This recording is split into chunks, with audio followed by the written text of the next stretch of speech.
Assalamualaikum warahmatullahi wabarakatuh. Halo sahabat PKU Cerita, apa kabarnya? Wah, senang banget kali ini Andina udah di salah satu kafe yang ada di Jalan Nenas, Kecamatan Sukajadi, Kota Pekanbaru.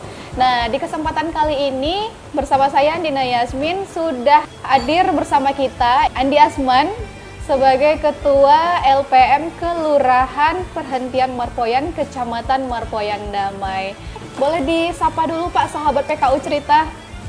Assalamualaikum sahabat PKU Cerita dimanapun Anda berada. Salam kenal dari saya Andi Asman, Ketua LPM Kelurahan Perhentian Marpoyan.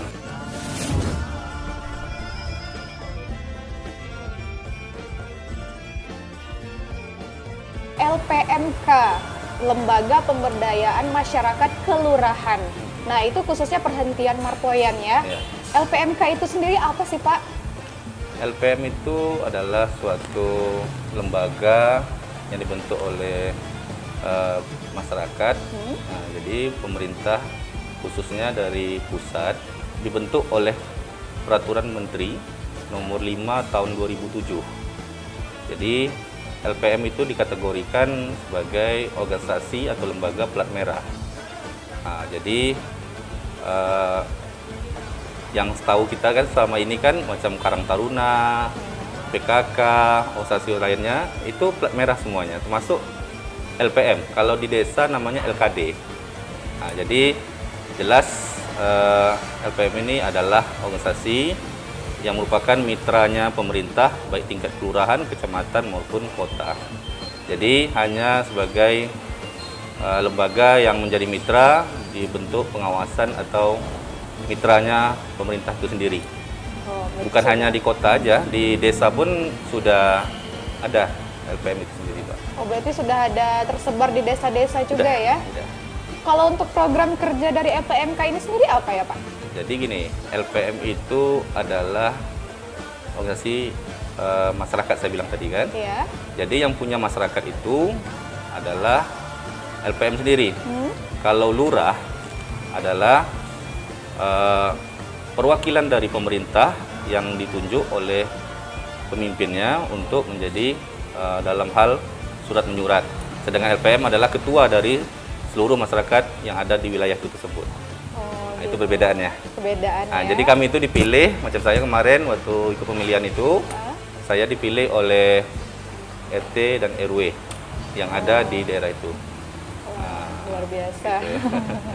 Oke, nah itu tadi program-programnya ya, program-program kerja dari LPMK itu sendiri.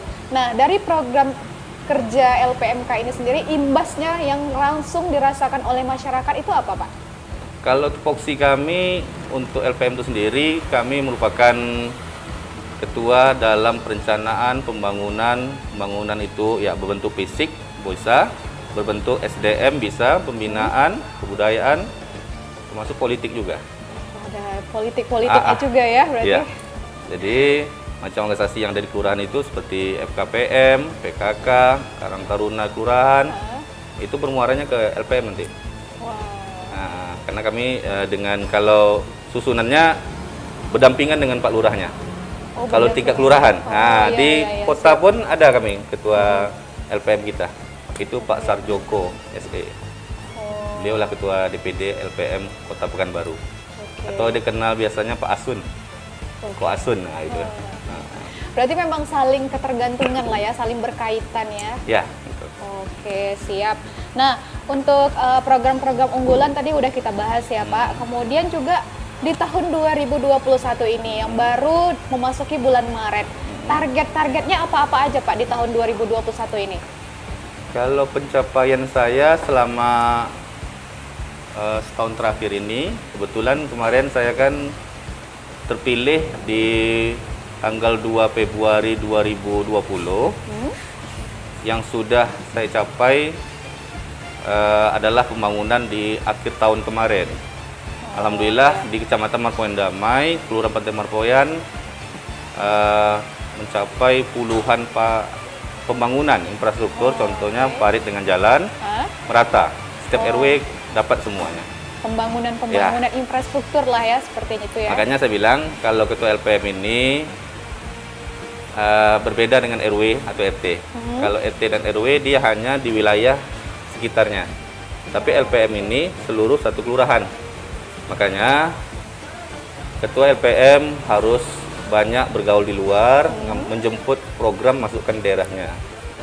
Contohnya dekat dengan anggota DPRD atau pihak-pihak perusahaan untuk mengambil CSR atau pokir dewan. Nah, itulah untuk pembangunan daerahnya. Tapi kalau hanya menjalankan program mungkin agak lambat hasilnya itu. Tapi progresnya ada lah ya pasti ya Pak ya.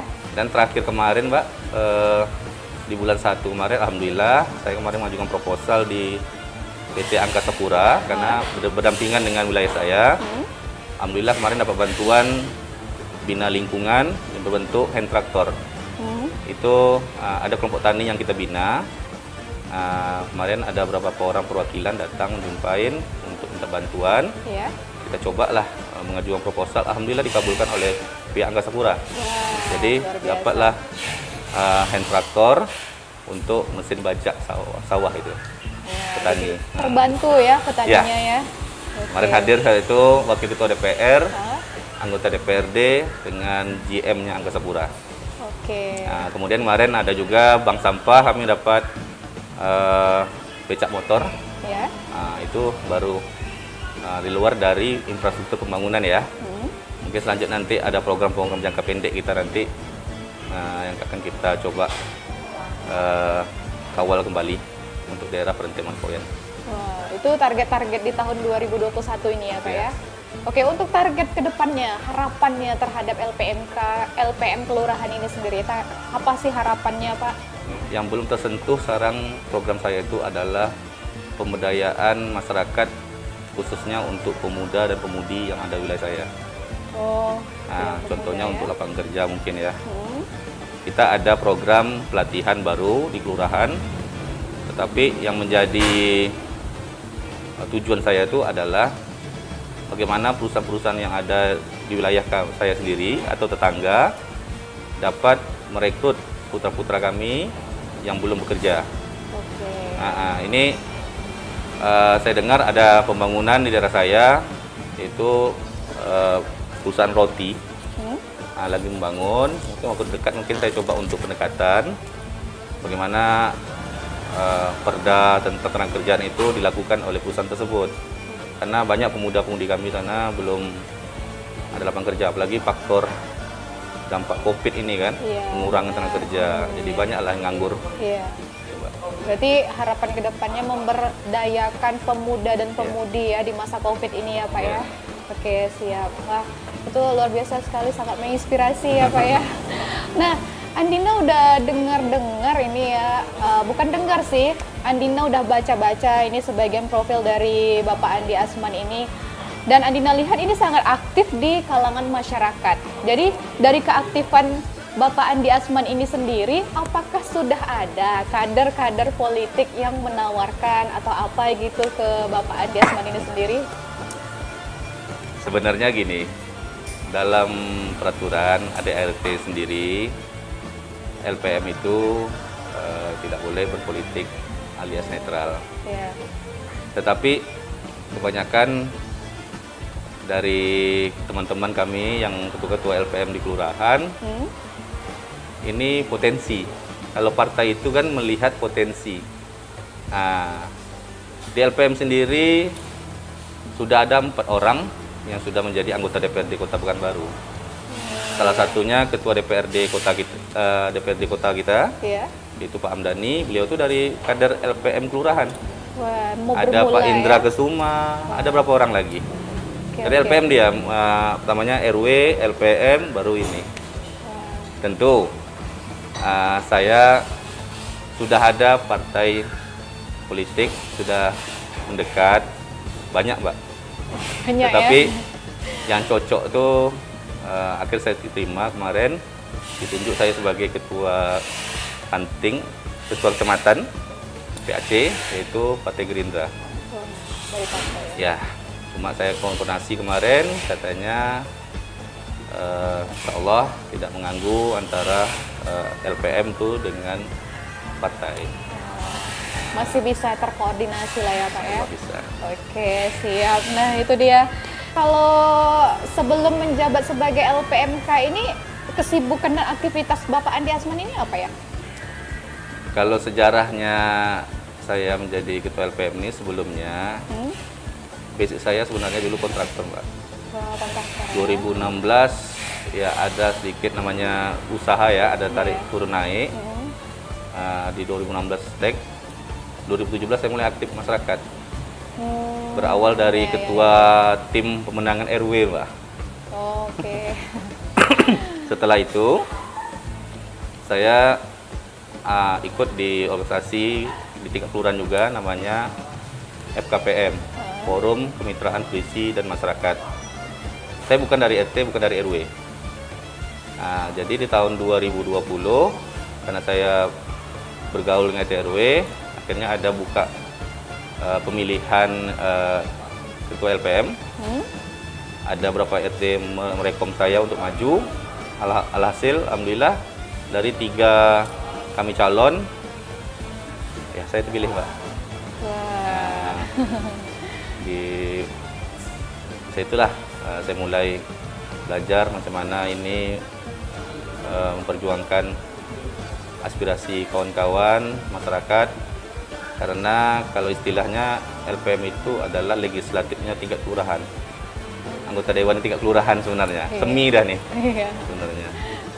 Berarti menyampaikan aspirasi dari masyarakat ya Pak ya, ke tingkat yang lebih tingginya lagi ya. Sebetulnya dari awal tadi, Din, saya mau bertanya nih. Apa tuh Pak? Sebanyak ini ketua LPM, saat ini kan 83 kelurahan. Kok bisa LPM Kelurahan Perhentian Marpoyan dipilih oleh PKU Cerita untuk dipanggil sebagai narasumber, Pak? Makanya dari tadi saya mau bertanya, tapi mungkin bisa dijelaskan dari PKU Cerita nih. Iya, boleh. Wah, itu Andina harus menjadi pemuda milenial menjawabnya kalau begitu ya Pak ya. Nah, untuk Bapak sendiri ya, Bapak Andi Asman ini saking kan aktifnya ya sahabat PKU Cerita, aktif di masyarakat, dan tidak hanya aktif di masyarakat tapi aktif juga di sosial media. Jadi media-media sosial beliau ini aktif sekali. Nah, saking aktifnya itu, semua kru PKU Cerita melihat keaktifan Bapak, dan akhirnya Bapak Andi Asman lah yang diundang untuk hadir di kesempatan hari ini.